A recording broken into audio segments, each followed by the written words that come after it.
fiel, Senhor, ó Pai celeste, teus filhos sabem que não falharás. Nunca mudaste, tu nunca faltaste, tal como eras, tu sempre serás. Tu és fiel, Senhor, tu és fiel, Senhor, dia após dia, com bênção sem fim. Tua mercê nos sustenta e nos guarda. Tu és fiel, Senhor, fiel assim.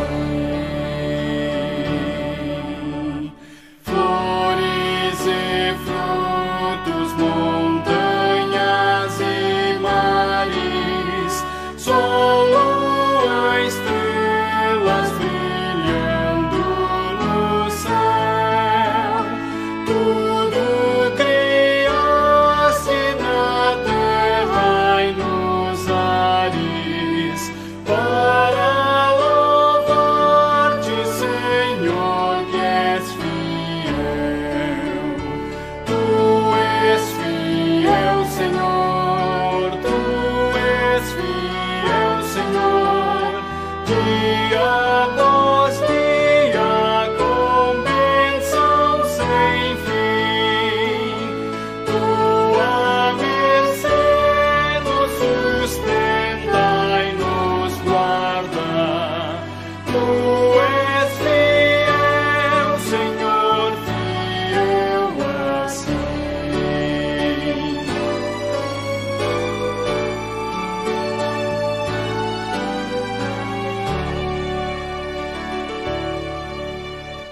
Pleno perdão, tu dás que segurança, cada momento me guia, Senhor, e no porvir, oh, que doce esperança, desfrutarei do teu rico favor. Tu és fiel, Senhor, tu és fiel, Senhor, dia após dia, com bênção sem fim. Tua mercê nos sustenta e nos guarda. Tu és fiel, Senhor, fiel assim.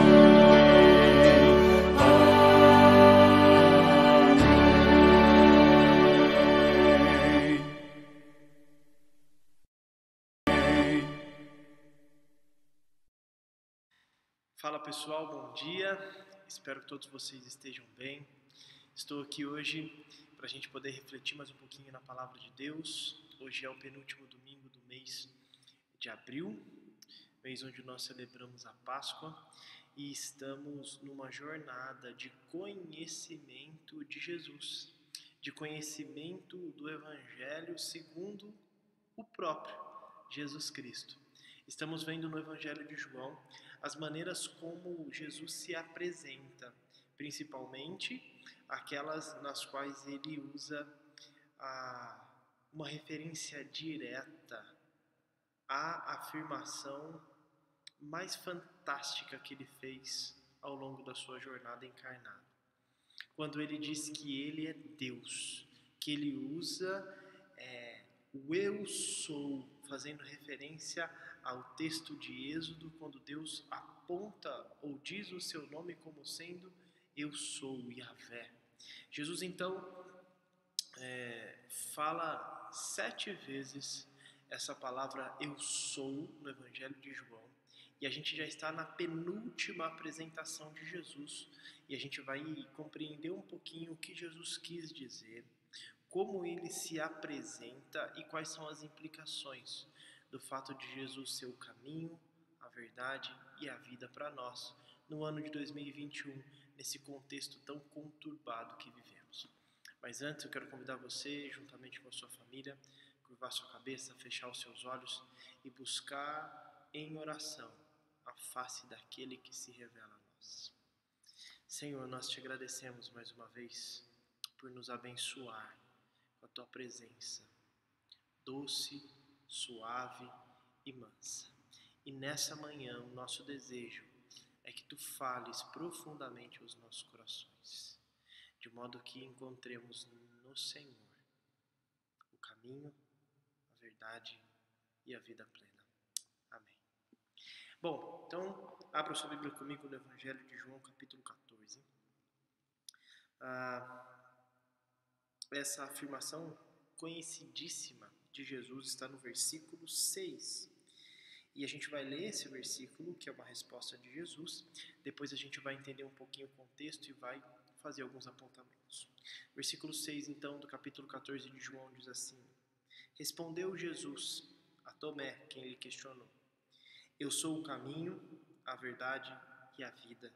Ninguém vem ao Pai a não ser por mim. Se vocês realmente me conhecessem, conheceriam também o meu Pai. Já agora, vocês o conhecem e o têm visto. Aqui há uma tensão que se inicia desde o início do Evangelho. O evangelista João, no primeiro capítulo, nos primeiros versículos, ele começa a descrever, a narrar o evento Cristo na perspectiva dele sendo Deus. Olha só nos primeiros versículos do primeiro capítulo de João, quando o evangelista começa o evangelho assim: No princípio era aquele que é a palavra. Ele estava com Deus e ele era Deus. Ele estava com Deus no princípio. Versículo 1. Ele estava com Deus, mas ele não somente estava com Deus, mas ele era Deus. Jesus Cristo é, desde o início do Evangelho, apresentado como sendo o próprio Deus. É claro que, quando olhamos numa perspectiva da narrativa, esses personagens não leram o Evangelho, eles estavam no meio da história. Então é um desenvolvimento desse conhecimento, quando Jesus vai se revelando como sendo Deus. Nós, leitores, temos a plena convicção que esse Jesus, que de fato viveu 2000 anos atrás, que vive eternamente, né, ele é Deus. Ele não é só um homem bom, um ser de luz, ele é Deus. Jesus Cristo é o Criador de todas as coisas, nele se encerra absolutamente todas as coisas. Ele é anterior a tudo que existe, porque ele é eterno. Ele é a própria eternidade. E no capítulo 14, a gente vai ver mais uma vez os próprios discípulos de Jesus, porque ele foi questionado aqui por Tomé, com uma grande dificuldade de entender que Jesus Cristo é Deus e as implicações dessa realidade para suas próprias vidas. Porque o capítulo 14 começa da seguinte forma: Não se turbe o vosso coração. Creiam em Deus, creiam também em mim. Na casa de meu pai há muitos aposentos ou há muitas moradas. Se não fosse assim, eu lhes teria dito: Vou preparar-lhes lugar. E se eu for e lhes preparar lugar, voltarei e os levarei para mim, para que vocês estejam onde eu estiver. Vocês conhecem o caminho para onde eu vou. Então, essas palavras de Jesus levaram o questionamento que vem no versículo seguinte de Tomé, quando Tomé diz: Espera aí, Jesus, a gente não sabe para onde você vai, como é que a gente sabe o caminho? Para onde é que você está indo? Então, só para a gente dar uma retomada ao contexto, Jesus estava com seus discípulos momentos antes de ser traído, momentos antes de ser capturado, de ser dias depois crucificado e 3 dias depois ser ressuscitado pelo Pai. Nós estamos na Páscoa, na comemoração desse evento tão importante de Jesus com seus discípulos, onde do capítulo 13 ao 17 do Evangelho de João, nós temos conversas íntimas e profundas que o próprio Cristo tem com seus mais chegados, com os apóstolos, os mais próximos. E aqui no capítulo 14 é uma dessas conversas. Quando Jesus, então, diante de um contexto de já ter reafirmado que ele haveria de ser capturado, haveria de ser morto, os discípulos, então, todos perturbados, com seus corações aflitos, angustiados, Jesus diz para eles: olha, calma o coração, não fiquem perturbados, calma, calma. Aqui eu já quero fazer uma conexão com os nossos dias. Os nossos corações estão perturbados. A nossa vida está conturbada. A nossa realidade, ela está sendo transformada dia a dia. Note bem, nós vivemos na expectativa daquilo que está acontecendo diariamente. Nós vivemos numa expectativa de um regresso da pandemia. Nós vivemos na expectativa de uma vacinação se aproximando da nossa porta, da nossa casa, da nossa família. Nós vivemos sempre angustiados com aquilo que há de acontecer. Nós vemos hoje nas reportagens milhares e milhares de famílias passando extrema dificuldade sem o básico, porque nós vivemos num período difícil e complexo. Talvez isso não tenha chegado na sua casa, mas nós vivemos momentos em que famílias estão angustiadas, porque não tem o pão de amanhã. Nós vivemos momentos angustiantes porque nós temos amigos, parentes, pessoas das quais amamos, que nós dormimos pedindo a Deus para que eles se recuperem de uma doença, principalmente por conta do Covid e tantas outras. Nós vivemos num contexto angustiante, onde nós queremos voltar para as nossas reuniões presenciais, voltarmos a cultuar a Deus, nós queremos voltar às nossas atividades regulares, nós queremos voltar a ir ao shopping, nós queremos voltar a ter uma vida normal, mas não dá. O nosso coração e o nosso contexto é perturbador. Claro que o contexto de Jesus e dos discípulos era bem diferente do nosso. Eles não estavam diante de uma pandemia, mas eles estavam diante de um contexto de morte e de angústia. E as palavras de Jesus para os seus discípulos nesse momento, naquele momento, serve também para a gente hoje. Calma, não se turbe o vosso coração. Calma, calma. Primeira lição para a gente hoje. Calma, não precisa ficar perturbado. E ele vai dizer por quê. E ele fala, e ele já dá pra gente a chave de toda a beleza de não ficar perturbado. Olha só, creiam em Deus, creiam também em mim. O verbo aqui é creiam, tenham fé. E isso também a gente tem ouvido muito, que a gente precisa de fé nesses momentos de crise, que a gente precisa de esperança. E a palavra de Jesus é: creiam em Deus e creiam também em mim. Não tem como crer em Deus e não crer em Jesus. Não tem como crer em Jesus e não crer em Deus, ou nele sendo o próprio Deus, porque eles são um só, apesar de serem diferentes. Olha só, a chave então de uma vida em paz é a crença em Jesus Cristo. E aí a gente vai dar uma olhada nesse capítulo 14 e tentar encontrar algumas chaves de interpretação da vida, quando a gente também entende o texto bíblico. Porque certamente você já deve ter ouvido esse texto em algum velório, em algum ofício fúnebre, quando ele vai falar sobre a casa do Pai, que ele está indo para a casa do Pai e há de preparar moradas, né? Há de abrir o caminho para nós. Interpretar esse texto na perspectiva de que depois da sua morte, Jesus foi aos céus preparar lugar para nós e que a casa, a morada de Deus é o céu.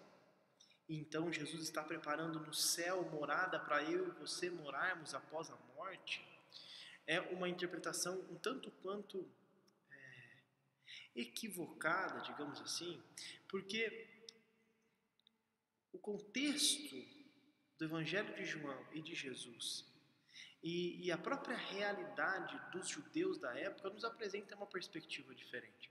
Qualquer judeu, ao ouvir morada de Deus, casa de Deus, não pensaria no céu. Hoje, quando às vezes nós estamos ensinando os nossos filhos sobre Deus, e o João já me fez essa pergunta: papai, mas cadê Deus? Onde ele mora? Onde é a casa dele? A gente às vezes fala no céu, como se o papai do céu morasse no céu e a gente fosse se encontrar com o papai do céu. Então, a gente às vezes faz essa conexão, e quando a gente lê o capítulo 14 de João, logo a nossa mente vai que Jesus foi aos céus preparar lugar para a gente morar. Mas o judeu, qualquer judeu que estivesse ali com Jesus, os seus discípulos, quando ouviram Jesus falando isso, quando eles falavam casa de Deus, morada de Deus, a mente deles se voltava para o templo.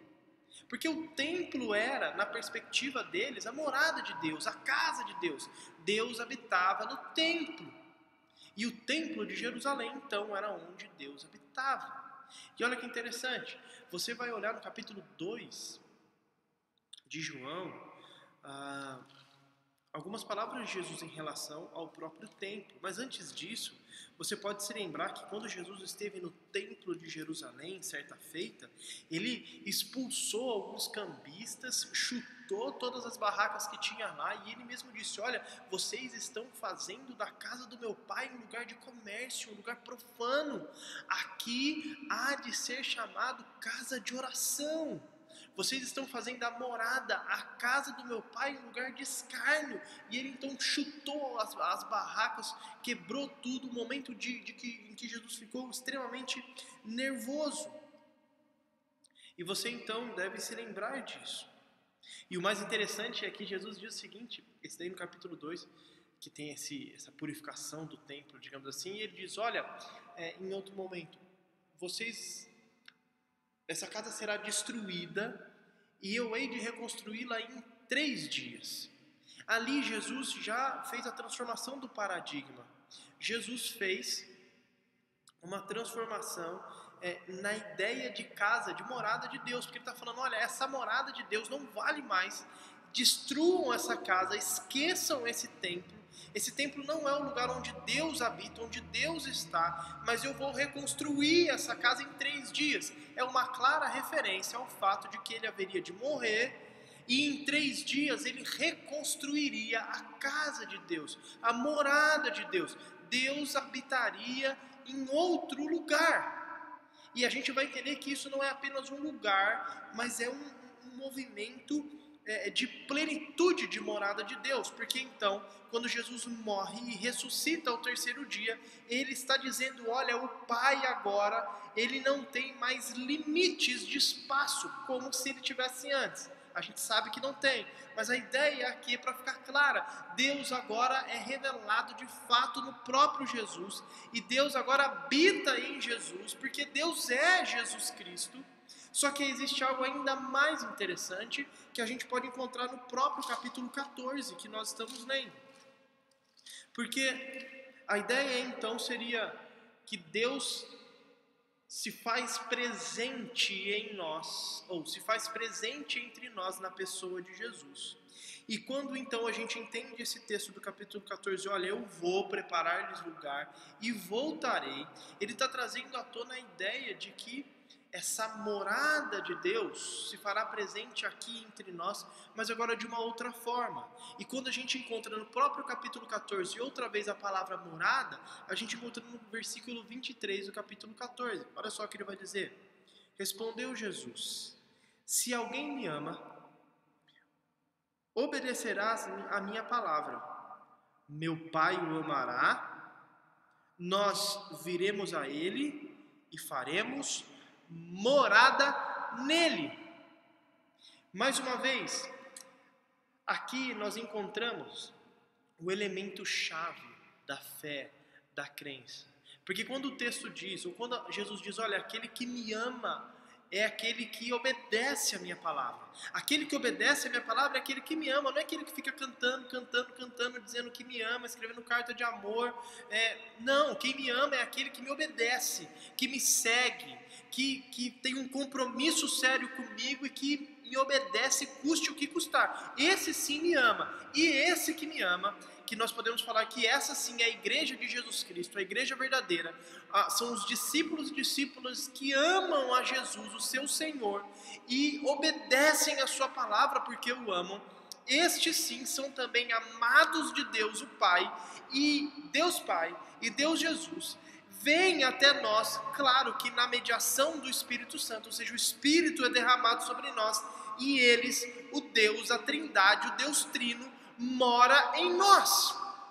Então, João capítulo 14 não está falando de uma morada ou de um lugar que nós moraremos no céu, mas está falando de como Jesus, na sua morte e ressurreição, nos fez morada deles, nos fez morada de Deus. Deus então agora habita na igreja, e a igreja não é prédio, prédio é prédio, igreja, o povo de Deus, somos eu e você, e todos aqueles que amam a Jesus Cristo, na medida que obedecem a tua palavra, estes então são agora morada de Deus. E aqui vai o primeiro ponto da nossa reflexão de hoje. Jesus Cristo é o caminho, a verdade e a vida. Ele é o único meio de verdade que a gente pode encontrar vida permanecendo em Jesus e Jesus permanecendo em nós. Tudo junto e misturado. Jesus é a única maneira, é o único caminho para que eu e você sejamos morada de Deus. Deus habita naqueles que o amam. Deus habita naqueles que o obedecem. Deus habita naqueles que creem. E aqui são 3 sinônimos: crer, amar e obedecer. Se você crê, você ama. Se você ama, você obedece. Se você obedece é porque você ama. E se você ama é porque você crê. O primeiro ponto aqui que eu quero trazer para você é que Deus habita em nós. Sabe por que então você não precisa ficar perturbado? Sabe por que você não precisa ficar agitado, ansioso demais? Porque o Deus soberano, anterior a tudo, criador de absolutamente tudo, aquele que tem na palma das suas mãos o controle de absolutamente tudo, ele habita em nós. Calma. Talvez você possa estar nos assistindo, nos ouvindo, no leito de uma UTI, sem fôlego para respirar. Calma. Deus habita em você. Ele está com você. Talvez você esteja sem fôlego, não porque está no leito de uma UTI, mas porque o seu coração se aperta diante de tanta angústia, diante do desemprego, diante da despensa vazia, diante das contas atrasadas, diante de um problema no casamento, diante de um amigo, de um filho, de um parente, de um pai, de um tio que está doente, que esse sim está no leito, ou diante do lugar à mesa vazio porque você acabou de enterrar alguém que você ama. Não se turbe o vosso coração. Deus habita em nós. Ele nunca nos abandona. Se tudo der errado, Ele continua aí, pronto a te acolher, pronto a transformar o seu pranto em alegria. Deus está conosco sempre, porque Ele faz morada Morada é residência permanente em nós. O segundo ponto tem a ver com outra questão. Tem a ver com as implicações de tudo isso. Se Deus agora então faz morada em nós podemos contar com essa ação do Espírito Santo que vive e mora em nós. E Ele é o nosso Consolador, como a gente vê do versículo 15 em diante. Ele é o nosso companheiro. Ele é aquele que nos apresenta de fato a verdade. Olha só, versículo 15. Se vocês me amam, mais uma vez, obedecerão aos meus mandamentos e eu pedirei ao Pai e Ele lhes dará outro conselheiro para estar com vocês para sempre. O Espírito da verdade. O mundo não pode recebê-lo porque não o vê nem o conhece. Mas vocês o conhecem, pois Ele vive com vocês e estará em vocês. Não os deixarei órfãos. Voltarei para vocês. Dentro em pouco o mundo não me verá, mas vocês, porém, me verão, porque eu vivo, vocês também viverão. É o reforço desse primeiro ponto. Deus está com a gente através do Consolador, do Conselheiro, Espírito Santo. Ele faz morada em nós. Por isso, desfrute também dos benefícios de ter um Consolador ao seu lado. Ele está aí. Ele está aí. E o segundo ponto, como dizia, é uma implicação do fato dele morar em nós, que não tem a ver só com o consolo, com a paz, com a tranquilidade e segurança de estar com ele, mas também com a possibilidade de vivermos acima da média, mesmo em meio a momentos terríveis e difíceis. O nosso coração não precisa ficar perturbado, então, não é só porque Ele está com a gente, mas é porque nós temos uma missão mesmo em meio aos momentos difíceis. Nós temos uma maneira de viver e de passar por esse momento da história, não simplesmente passar por ele, mas passarmos acima da média, acima da mediocridade de simplesmente viver como coadjuvantes nessa história. Alguém que só foi afetado, mas nós podemos viver de modo a impactar. Viver de maneira ativa no meio do caos. E aí a gente vai ver o versículo 12 do capítulo 14 em diante, que diz assim: digo-lhes a verdade, aquele que crê em mim, crê, amar, obedecer. Crê, amar, obedecer. Aquele que crê em mim, fará também as obras que tenho realizado. Fará coisas ainda maiores do que estas, porque eu estou indo para o Pai. Eu farei o que vocês pedirem em meu nome, para que o Pai seja glorificado no Filho. O que vocês pedirem em meu nome, eu farei. Eu vi uma postagem, não vou falar de quem foi, muito interessante, que gerou discussão em um grupo de teólogos que eu faço parte aqui no WhatsApp. A postagem era bem assim: se Deus não tem respondido às nossas orações, talvez é porque a gente precise trocar as nossas orações. E a grande discussão e a polêmica disso é porque a gente encontra amparo bíblico para a gente permanecer em oração, para a gente perseverar em oração.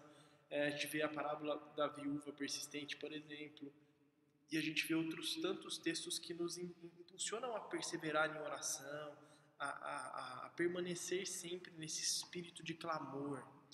Entretanto, textos como esse fazem com que a gente também fique com uma pulga atrás da orelha. Primeiro, viver acima da média não tem a ver com o nosso potencial, com a nossa força, com a nossa... pelo fato da gente ser brilhante, pelo fato da gente poder descobrir uma maneira de acabar com o Covid. Não é isso que eu estou falando, apesar disso poder acontecer. Mas eu estou dizendo que existe uma maneira de viver que é tão conectada com esse que mora em nós, que eu poderia dizer que é quando o apóstolo Paulo diz assim: olha, já não sou mais eu quem vivo, mas é Cristo que vive em mim. É quando esse que mora em nós, habita em nós, ele se sobrepõe a quem a gente é. É Ele sendo mais a gente do que a gente sendo a gente. É quando o Espírito sopra nos nossos ouvidos. É quando a gente ouve, quando a gente vê na perspectiva dele. Quando a gente ouve o nosso vizinho, o nosso colega, o jornal, a gente vê, ouve tudo isso e a gente identifica Deus. A gente olha para a realidade que nos cerca, a gente olha para a vida dos nossos amigos, dos nossos vizinhos, a gente olha para a perda, a gente olha para o sofrimento, para o luto, e tudo que a gente vê, a gente consegue ver Deus agindo por trás de toda essa história. E a gente não só vê Deus agindo, ouve o Espírito falar com a gente, mas a gente percebe qual que é o nosso lugar.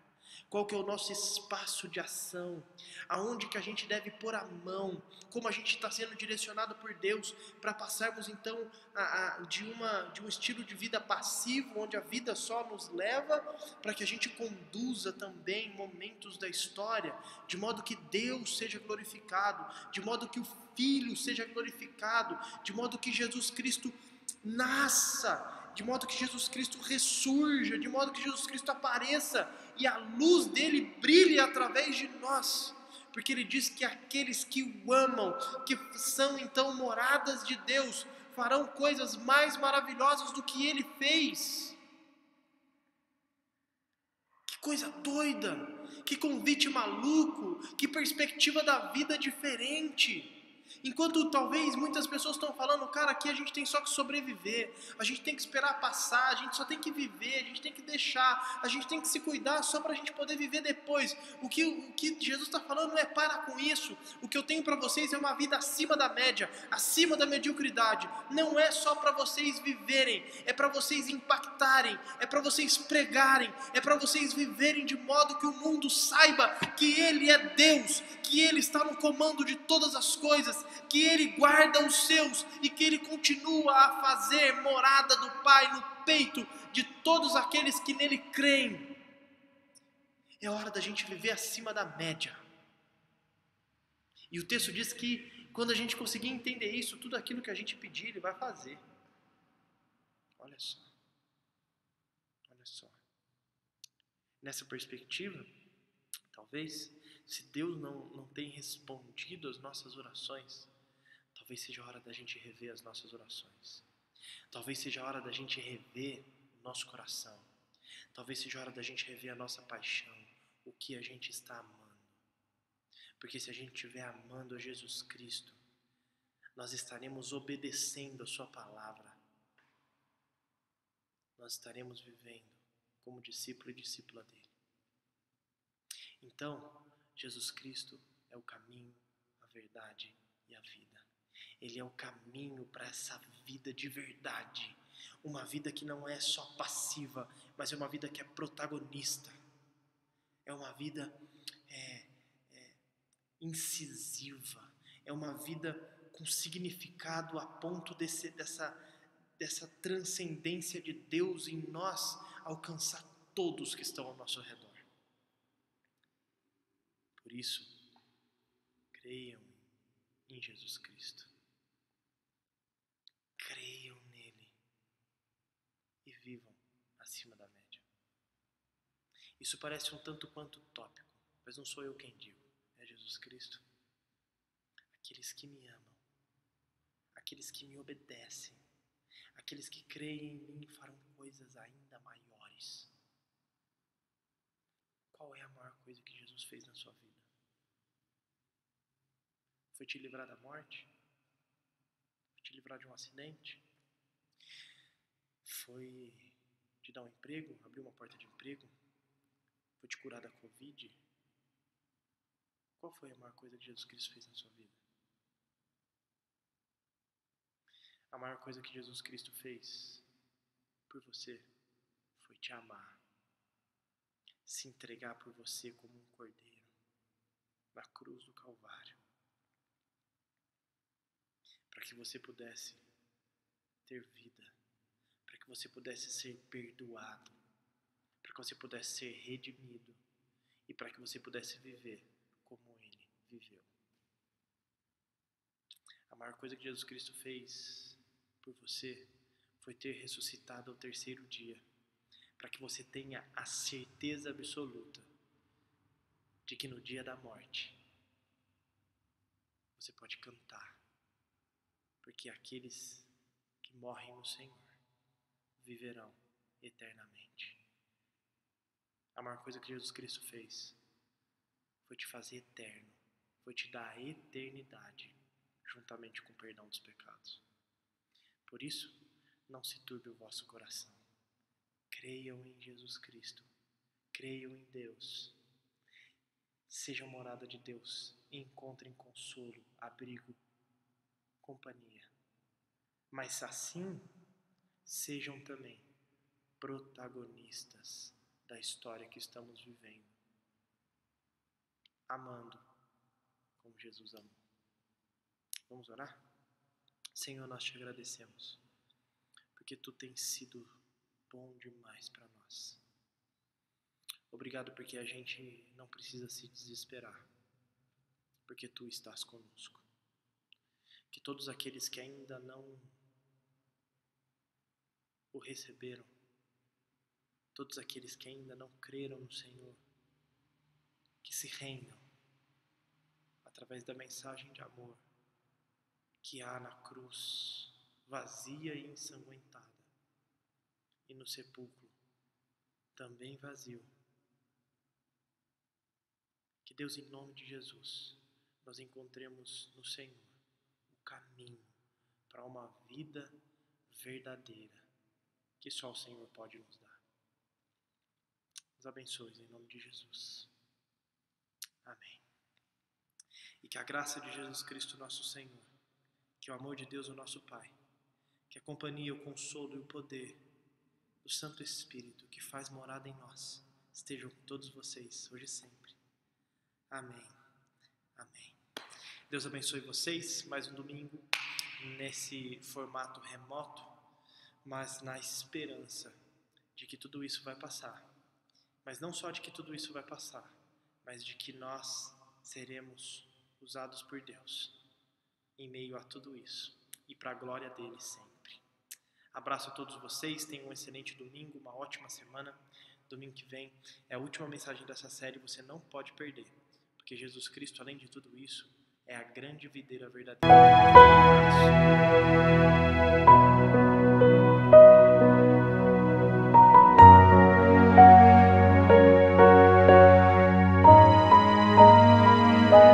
Um abraço.